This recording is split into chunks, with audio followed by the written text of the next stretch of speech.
Este es un esquema estándar que usamos en antropología cuando se hacen excavaciones para anotar todo lo que aparece, pero lo anotamos muy bien.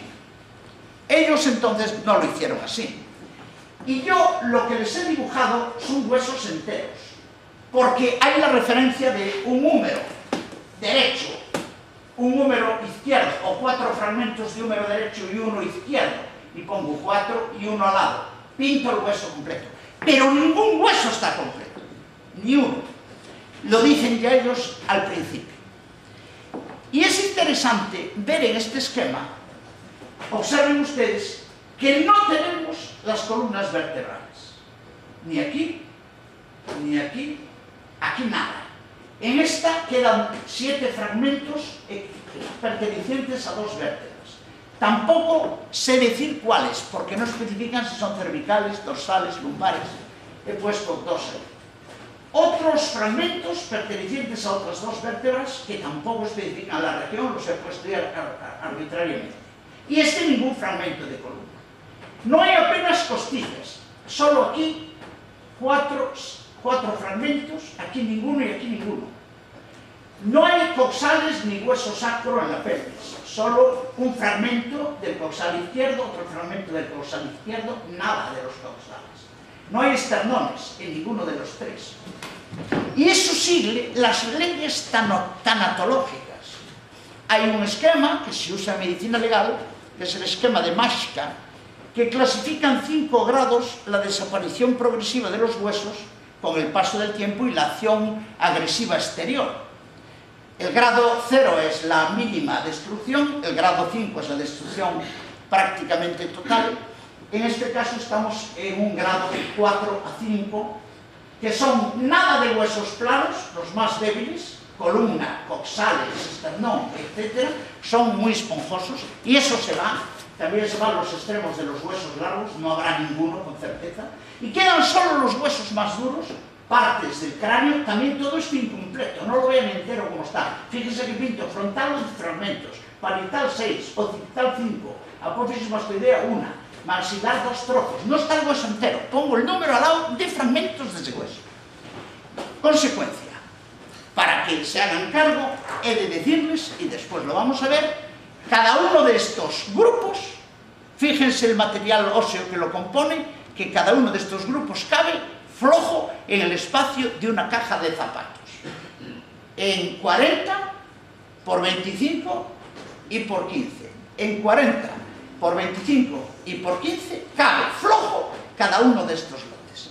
Lo que significa que los peritos han tenido que trabajar con muy poco material fiable.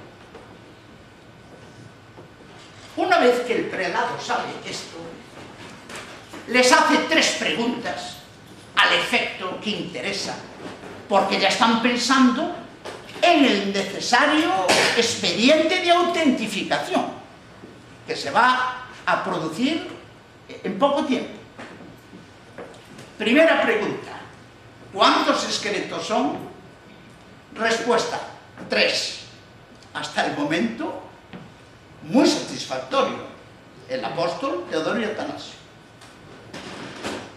Pero además esos 3 esqueletos se diagnostican como masculinos, atendiendo a la robustez de los huesos fundamentalmente. No hay otras posibilidades de criterio. Y a la vigorosidad de las sensaciones musculares que se reflejan sobre los huesos. 3 esqueletos masculinos. Segundo punto, muy positivo.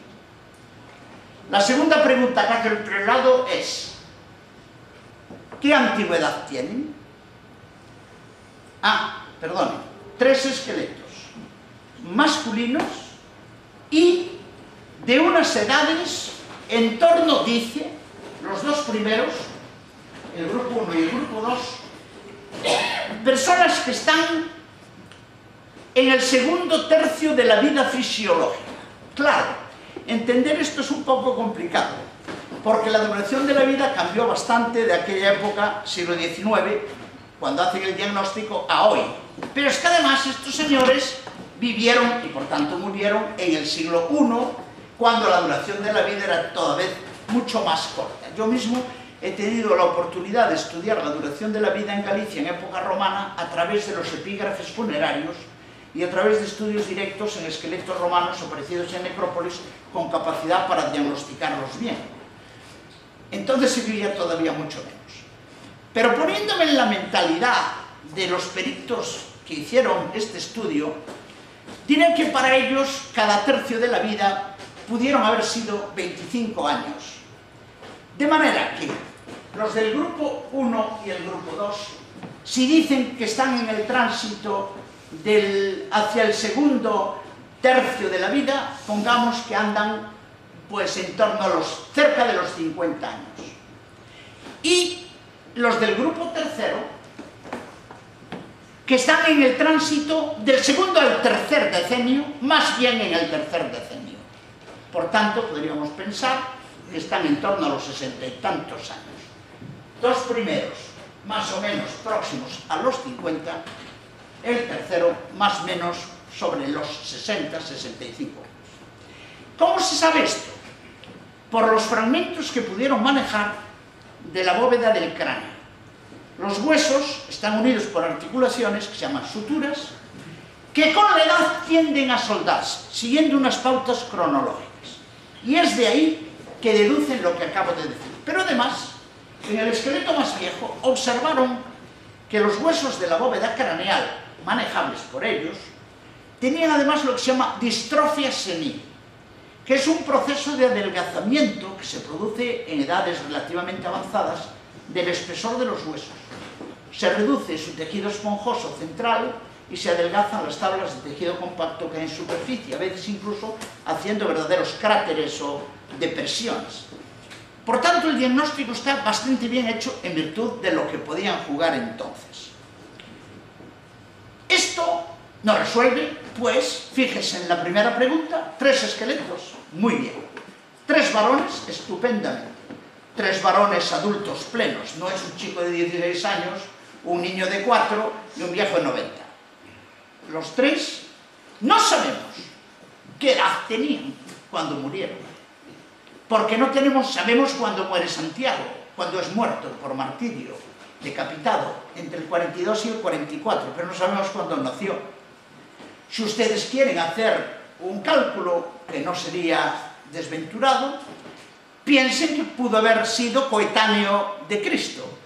Luego, si Cristo nace en el año 0 de nuestra era, y era que inician precisamente con el de su nacimiento, tendría al morir entre 42 y 44 años. Encaja muy bien con el perfil de estos 2 primeros, porque ya verán que luego los tiros apuntan a que el esqueleto de Santiago es el del grupo 2. Y naturalmente los discípulos murieron cuando la vida se les fue. En épocas diferentes uno pudo haber vivido más y otro menos. Luego, la primera respuesta del prelado se contestó. 3 adultos, 3 varones, 3 adultos, uno de ellos más viejo, los otros 2 más jóvenes, pero todos en una etapa madura de la vida. Encaja perfectamente bien con el presupuesto. Segunda pregunta, antigüedad. La antigüedad, solo por vía arqueológica, pero como están descontextualizados, porque lo sacaron de las tumbas que en su sitio natural, han perdido el contexto de referencia. Esto lo resuelve don Antonio Casares y Rodrigo, analizando un fragmento del fémur. Aquí hay 3 fragmentos en el fémur derecho, un fragmento en el fémur izquierdo, aunque los ven enteros, vean siempre trocitos, 3 o 1. Analiza un trocito de fémur del grupo 2 y lo analiza comparando su cantidad de materia orgánica y su cantidad de materia inorgánica con un esqueleto normal que había estudiado Berzelius, ese sabio ilustre de la química del siglo XVIII-XIX, y otro, Girardin, que había estudiado un esqueleto francés de época céltica bien documentado. Por tanto, al filo del año 0 de nuestra era, por tanto 2000 años casi de antigüedad entonces, 1980 y tantos.